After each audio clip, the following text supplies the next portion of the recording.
తిరుమలలో వైకుంఠ ద్వార దర్శనానికి టీటీడీ పటిష్టమైన చర్యలు చేపట్టింది. స్వామివారి భక్తులకు ఎలాంటి ఇబ్బందులు కలగకుండా అన్ని సౌకర్యాలు చేపడుతోంది. తిరుపతి, తిరుమలలో 9 ప్రాంతాల్లో రేపటి నుండే టోకెన్లు ఇవ్వనున్నారు. ఇక దీనిపై మరింత సమాచారం మా ప్రతినిధి శ్యామ్ అందిస్తారు. శ్యామ్, చెప్పండి. తిరుపతి దేవస్థానం భక్తులు శ్రీవారి భక్తుల కోసం వైకుంఠ ద్వార దర్శనం తిరుమలలో ఏర్పాటు చేస్తుంది. ముఖ్యంగా ఈ నెల 10వ తేదీ నుంచి 19వ తేదీ వరకు వైకుంఠ ద్వార దర్శనాన్ని తిరుమల తిరుపతి దేవస్థానం భక్తుల కోసం తిరుమలలో వైకుంఠ ద్వార దర్శనం కల్పిస్తోంది. ఈ సందర్భంగా తిరుపతి భక్తులు వివిధ ప్రాంతాల నుంచి వచ్చే భక్తుల కోసం తిరుపతిలో 8 చోట్ల 8 కేంద్రాల్లో కొన్ని కౌంటర్ల ద్వారా శ్రీవారి భక్తులు ఎవరైతే వైకుంఠ ద్వార దర్శనానికి వెళ్ళాలనుకుంటున్నారో వాళ్ళకి టోకన్లు అనేది జారీ చేస్తూ ఉంది.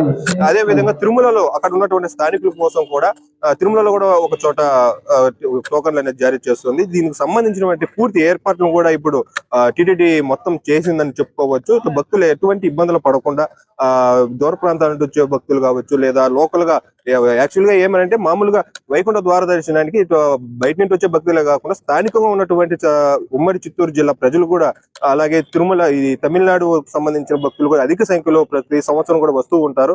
దీని అన్నింటినీ దృష్టిలో పెట్టుకొని భక్తులకు ఎలాంటి అసౌకర్యం కలగకుండా అన్ని ఏర్పాట్లు చేసిందని చెప్పుకోవచ్చు.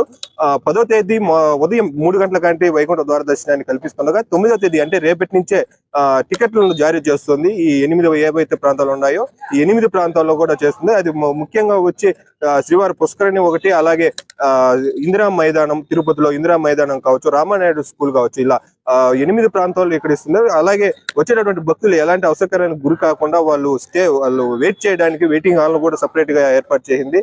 అదే విధంగా ఏదైనా బీపీ, షుగర్ ఇలాంటి వాళ్ళు ఎవరు కూడా క్యూ లైన్ లో ఇబ్బంది పడకుండా వాళ్ళ కోసం అప్పటికప్పుడు ట్రీట్మెంట్ ఇవ్వడానికి కూడా ఇక్కడ వైద్య అధికారులు కూడా ప్రతి చోట కూడా అందుబాటులోకి తెచ్చిందని చెప్పుకోవచ్చు. ముఖ్యంగా ఎక్కువ వెహికల్స్ ఇప్పుడున్న పార్కింగ్ ప్లేస్లే కాకుండా అదనంగా కూడా పోలీసు యంత్రాంగం కూడా అధిక ఇంకో మరికొన్ని పార్కింగ్ ఏరియాలను కూడా తాత్కాలికంగా ఏర్పాటు చేసినటువంటి పరిస్థితి. భక్తులు కూడా ఈ ముఖ్యంగా టీటీడీ చైర్మన్ చెప్పారు 2 రోజుల క్రితమే, ఈ 10వ తేదీ, 11వ తేదీ, 12వ తేదీ ఈ 3 తేదీల్లోనే ఎక్కువ జనాలు భక్తులు వచ్చేటటువంటి అవకాశం ఉన్నది.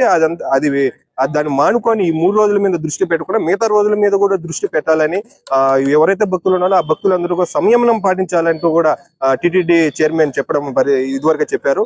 దీని అన్నింటినీ దృష్టిలో పెట్టుకుని భక్తులు కూడా సంయమనం పాటించి ఓపికగా ఈ క్యూ లైన్ ఎక్కడైతే ఏర్పాటు చేశారో క్యూ లైన్ లో ఓపిక టోకన్లు తీసుకుని అలా వైకుంఠ ద్వార దర్శనానికి శ్రీవారి దర్శనానికి రాగలరని కూడా ఈ టీటీడీ ఇప్పుడు ప్రచారం చేస్తోంది ప్రతిరోజు కూడా. అదే విధంగా భక్తులు సైతం కూడా ఈ టీటీడీ ఇస్తున్నటువంటి నియమాలు, నిబంధనలు పాటిస్తూ ఎక్కడా కూడా ఇబ్బంది కలగకుండా తమ యొక్క స్వామివారి దర్శనం చేసుకోవాలంటూ కూడా టీటీడీ కోరుతుంది. వంటి విషయం